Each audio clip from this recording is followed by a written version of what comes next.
ഇന്ന് ഞാനൊരു സാധനം വാങ്ങിട്ടോ. കാണുമ്പോൾ തോന്നും ഇതാ അത്ര വലിയ സാധനം. എനിക്കിത് വലിയ സാധനം തന്നെ കേട്ടോ. കാരണം എൻ്റെ അടുത്ത് ചപ്പാത്തി പലക ഇല്ല, ആകെ ഉണ്ടായിരുന്നൊരു പലക. കാലിന് അംഗവൈകല്യം സംഭവിച്ചപ്പോൾ എൻ്റെ അല്ല പലകയുടെ അമ്മ എടുത്ത് ആക്രിക്കാർക്ക് കൊടുത്തു. അതിനുശേഷം ഭയങ്കര സങ്കടമായിരുന്നു. ചപ്പാത്തി കഴിക്കണം എന്ന് ആഗ്രഹിക്കുമ്പോഴെല്ലാം ഇതേപോലെ ടൈൻ്റെ പുറത്തിട്ട് ചപ്പാത്തി പരത്തിയാണ് ഞാൻ ഉണ്ടാക്കിക്കൊണ്ടിരുന്നത്. ഇന്ന് എന്തായാലും ആ ആഗ്രഹം അവിടെ സാധിച്ചു. ഇന്ന് ഞാൻ ഇതിന്മേലെടുത്ത് അജ്മലിൽ പണിയും, ഇല്ലെന്നുണ്ടെങ്കിൽ ഒരു ഇന്ത്യയുടെ പ്രോഗ്രാം എന്തെങ്കിലും ഒന്ന് ഉറപ്പാ. ഉള്ളത് പറയണമെന്നുണ്ടെങ്കിൽ ചപ്പാത്തി പരത്തലിൽ ഞാൻ വെറും പരാജയം കേട്ടോ. എങ്ങനെയൊക്കെ പരത്തിയാലും പരിഹാസങ്ങളും കളിയാക്കലുകളും കേട്ട് മടുത്തു.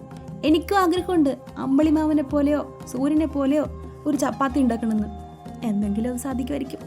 അപ്പം അതിൻ്റെ കൂട്ട് വേണ്ടേ? നമ്മളിന്ന് ഉണ്ടാക്കുന്നത് മുട്ടക്കറിയാണ് കേട്ടോ.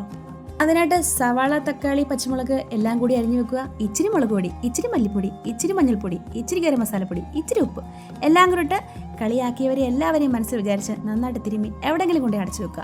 കടുക് താളിച്ച് ഇതെല്ലാം കൂടി ഇട്ട് ഒന്ന് വഴറ്റിയെടുക്കുക. നന്നായിട്ട് വഴറ്റണ്ട.